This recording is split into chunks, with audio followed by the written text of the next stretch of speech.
एका चुकीच्या बाणामुळे एका निष्पाप तरुणाचा मृत्यू झाला आणि त्या एका क्षणाने भारताच्या इतिहासातील सर्वात मोठी कथा ही जन्माला आली, रामायण. दशरथ राजाला शाप कसा मिळाला आणि तो शाप इतका भयंकर का ठरला? नमस्कार मित्रांनो, तुम्ही पाहतात मिस्टेरियस मराठी. आज आपण जाणून घेणार आहोत की दशरथ राजाला मिळालेल्या शापाची खरी आणि संपूर्ण कथा, ज्यामुळे पुढे श्रीरामाला 14 वर्षाचा वनवास हा भोगावा लागला. ही फक्त एक कथा नाही आहे, हे आहे कर्म, नियती आणि न्यायाचं भयान उदाहरण. दशरथ राजा तरुणपणी अत्यंत पराक्रमी धनुर्धर होता. त्याला एक विशेष विद्या अवगत होती, शब्दभेदी विद्या, म्हणजे आवाज ऐकून लक्षावरती बाण सोडण्याची कला. तो आवाज ऐकून डोळे न वापरता अचूक बाण मारू शकत होता. ही विद्या अत्यंत धोकादायक होती, पण दशरथाला आपल्या कौशल्याचा प्रचंड अभिमान होता. एकदा दशरथ राजा शिकार करण्यासाठी जंगलात गेला होता. त्यावेळी रात्र झाली. एका नदी किनारी त्याला पाण्याचा आवाज ऐकू आला. दशरथ राजाला वाटलं की हा नक्कीच एखादा हरण किंवा जंगली प्राणी असणार. त्याने पाहिलं नाही, विचार केला नाही आणि थेट आवाजावरती बाण सोडला. पण तो आवाज प्राण्याचा नव्हता, तो आवाज होता श्रवणकुमाराचा. श्रवणकुमार हा एक अत्यंत भक्त, संस्कारी आणि सेवाभावी तरुण होता.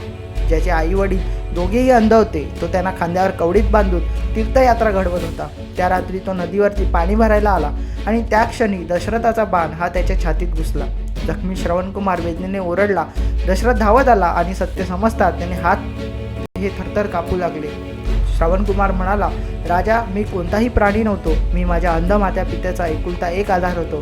कृपया त्यांना पाणी द्या आणि माझ्या मृत्यूचं सत्य त्यांना सांगा. हे बोलून श्रवणकुमारने प्राण सोडले.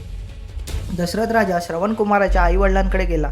त्यांना पाणी दिलं, पण सत्य सांगितल्यानंतर ती माता आक्रोश करत म्हणाली की जसा आमचा मुलगा आमच्या डोळ्यांसमोर मरण पावला नाही, पण त्यांनी आमचं दुःख अनुभवलं, तसाच तूही तुझ्या पुत्राच्या वियोगात मरेल. हा शाप होता आणि श्रवणकुमाराच्या पित्यानेच तो शाप दिला. तुझ्या मृत्यूचं कारण तुझा मुलगाच ठरेल. दशरथ राजा शाप ऐकून कोसळून पडला. वर्षानुवर्षे दशरथ राजा सुखात राहिला. त्याला 4 पुत्र झाले, राम, लक्ष्मण, भरत आणि शत्रुघ्न. पण नियती थांबलेली नव्हती. कैकेयीच्या 2 वरांमुळे रामाला 14 वर्षांचा वनवास आणि भरताला राज्य. जेव्हा राम वनवासाला निघाला, दशरथ राजाचं हृदय तुटलं. तो म्हणाला, राम, माझा प्राण, मी तुझ्याशिवाय कसा जागेल? आणि काही दिवसातच दशरथ राजाचा मृत्यू झाला, पुत्रवियोगाने. शाप पूर्ण झाला. ही कथा आपल्याला काय शिकवते की चुकीची घाई आयुष्य बदलू शकते. सामर्थ्याबरोबर संयम ठेवा. कर्म कधीच चुकवत नाही आणि राजा असो वा सामान्य, न्याय हा समान असतो. दशरथ राजाची एक छोटी चूक, पण परिणाम संपूर्ण युग बदलणारा ठरला. तुम्हाला काय वाटतं, ही शिक्षा योग्य होती का? कमेंटमध्ये नक्की सांगा. आणि व्हिडिओ आवडला असेल तर व्हिडिओ लाईक करा, शेअर करा आणि सबस्क्राईब करायला विसरू नका.